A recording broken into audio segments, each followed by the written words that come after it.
স্বৈরাচারী সরকার পতনের পরে বিডিআর হত্যাকাণ্ড নিয়ে আমরা আশা করে মহামান্য কোর্টে এসেছিলাম। সেই সময়ে সরাসরি সরকার পতনের পরে পরপরই আমাদের যিনি স্বরাষ্ট্র উপদেষ্টা আছেন উনি মিডিয়ার সম্মুখে বলেছিলেন একটি তদন্ত কমিটি গঠন করা হবে এবং তদন্ত করা হবে। সেই আলোকে আমরা তাদেরকে একটা লিগ্যাল নোটিশ দিয়েছিলাম ইনিশিয়ালি এবং সেটাকে ডিসপোজ অফ করার জন্য রিপ্রেজেন্টেশন দিয়েছিলাম। মহামান্য কোর্ট ওই রিপ্রেজেন্টেশনটাকে নিষ্পত্তি করার নির্দেশ দিয়েছিল। প্রথমত গত যেই ধার্য তারিখ ছিল ধার্য তারিখে ওনারা ডেপুটি অ্যাটর্নি জেনারেল এবং অ্যাসিস্ট্যান্ট অ্যাটর্নি জেনারেলের মাধ্যম দিয়ে জানালেন যে কমিটি প্রাথমিকভাবে গঠন করা হয়েছে। তারপরে বললেন যে কমিটি গঠন করার জন্য আইন মন্ত্রণালয়ের ভেটিংয়ের জন্য গিয়েছে। আজকে যেই চিঠিটা ওনারা দিয়েছেন অর্থাৎ আমার যে রিপ্রেজেন্টেশনটা ছিল সেটা অ্যাপ্লিকেশনটা নিষ্পত্তি করেছেন এই মর্মে যে বিডিআর হত্যাকাণ্ডে 2টি ক্রিমিনাল মামলা চলমান এবং সেটা মহামান্য সুপ্রিম কোর্টে চলমান অবস্থায় আছে। সেই কারণে তারা এই মুহূর্তে কোনো তদন্ত কমিটি গঠন করতে পারবেন না মর্মে একটি চিঠি ইস্যু করেছে, যেটা সরাসরি স্বরাষ্ট্র উপদেষ্টার যে কথা সেই কথার সাথে সাংঘর্ষিক বলে আমি মনে করি।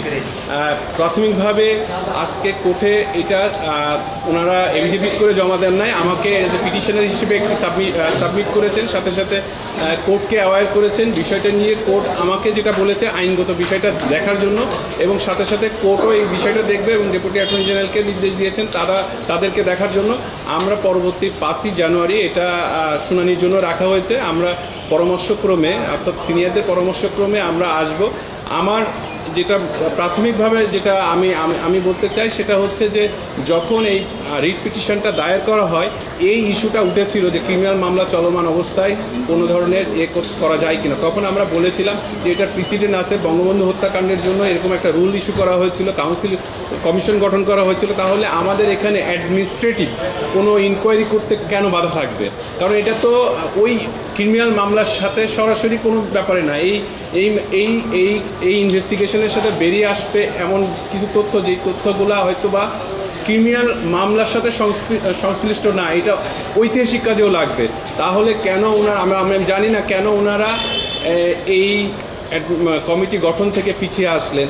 তো আমরা আসলে অনেক আশা করে ছাত্ররা জনতা স্বৈরাচারী সরকারকে রক্তের বিনিময়ে তারা নতুন সরকারকে এই সরকারের প্রতি আমাদের প্রত্যেকের অনেক আশা আকাঙ্ক্ষা ছিল এবং এখনও পর্যন্ত আছে।